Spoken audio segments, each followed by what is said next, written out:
This is the 2024 Harley-Davidson Breakout. Now, I'm not going to share a few numbers because you can find that online very easily, but I want to share a few how it feels and how it makes me feel. So first up, I want to talk about comfort. This bike is pretty comfortable, but there's some things that I would change. First up would be the stock seat.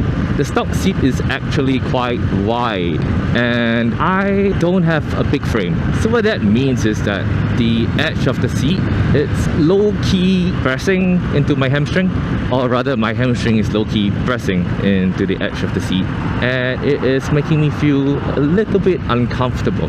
Because it's wide, it is in a way forcing my legs to be more wide open than I like it to be, so that I feel less discomfort on my hamstrings. But it also positions my legs in a way that is comfortable. Which brings me to the controls. It is quite forward, as you can see. For the length of my leg, it's almost perfect, because whenever I ride a sports bike or a naked bike or even my mid-control cruiser, after a while, my legs tend to get a little bit achy.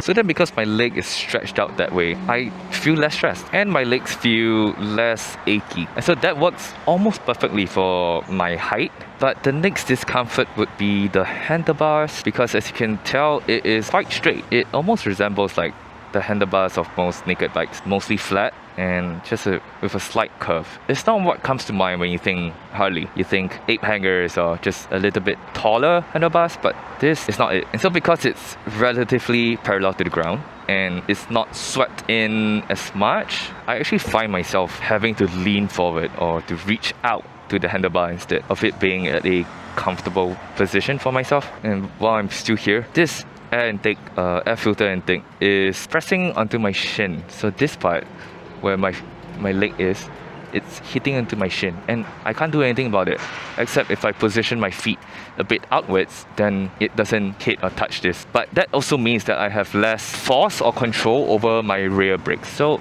it's kind of a trade-off.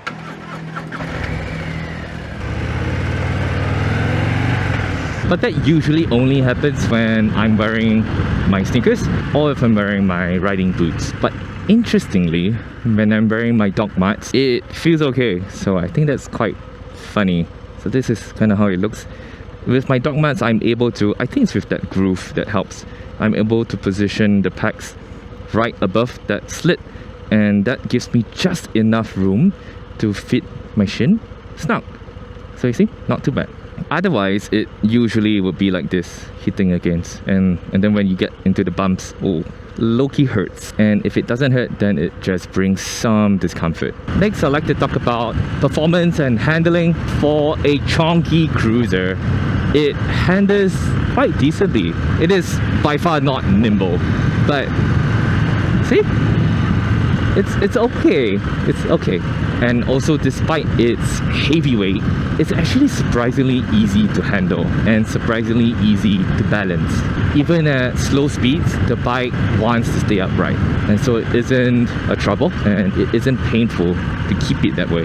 The engine is also a 117, which means it is about 1900cc, which is super powerful. So I believe the horsepower is about 100, which if you think about it, it's not that much considering the size and the displacement of the engine. But factoring the weight of the bike, 100 ponies is more than sufficient. In the lower RPMs, the bike launches and it wants to throw you off. Kind of like riding a bull. But the higher RPMs, it's okay, it's tamed, it's smooth. And so you know that this bike is meant to cruise. It's not meant for the 3Cs or, I don't know, sports bike things.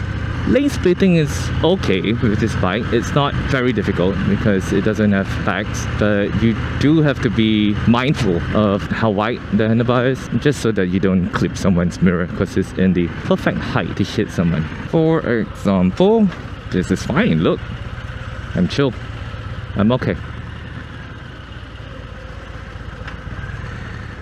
Ta-da!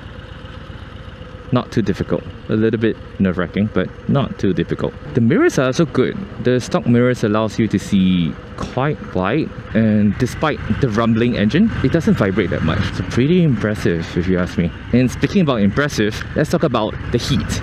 These few days, it has been like 34 degrees and the real feel is 38 because of the humidity. But when the bike is moving, even at this slow speed, you don't feel the heat. Like, I'm not even kidding.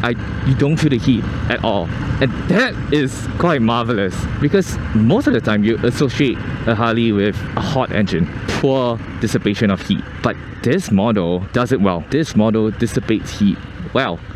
This model cools the engine just enough that you don't feel uncomfortable, especially when you're going at the highway. Okay, I'm here with my wife today. So far, what are your thoughts on the Breakout? The first thing I noticed was how hard the seat is in comparison to our bike, and the paranoia of like touching the pipe. Oh yeah. Since my foot is very near it, and knowing myself, 90% chance. But I like the sound.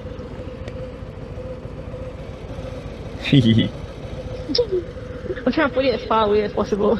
I like that it's shiny. Oh, the chrome? Yeah. It is very nice. A huge pain though to take care of it. Why? You gotta make sure it remains shiny, right?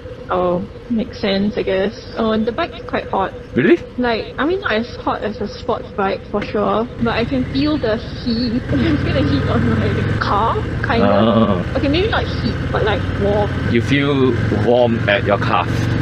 Yeah, but I'm surprised that it can go so fast. Oh yeah, it can really go fast, huh?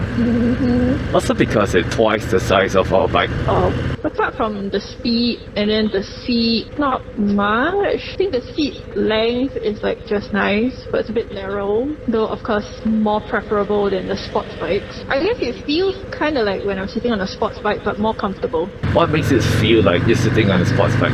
When you accelerate, then the speed, and then I feel like I'm sitting on a rocket because my head will go behind. Oh, but when I accelerate on a sports bike, your head goes back? Yeah, or maybe my neck muscles is weak. I generally enjoy the bike, so I would definitely change the seat up. Like upgrade it? Yeah, to something softer and with a backrest. Like the sissy bar. Yeah, I've been spoiled. Now any bike without a backrest is uncomfortable. Fair enough. Well, I think also because like the pipe is near my foot and my leg, then I cannot like step you properly. Because I'm trying to angle my feet away from the bike. It's giving Disney knees. Giving what? Disney knees. Disney knees? Yeah, you know like all the Disney stuff, then they always do the Disney knees. Nope. Okay, you not know. Later I show you. So that's my honest take on the 2024 Harley-Davidson Breakout. Absolute powerhouse with killer style and presence on the road. If you're looking to own one, I've got a brand new unit available through Words Harley. It's showroom fresh, comes with full warranty and ready for you to ride. Drop me a DM if you want to view it or if you want to test ride. Let's get you rolling on your dream Harley. Now thanks for watching guys, ride safe and I'll see you on the road.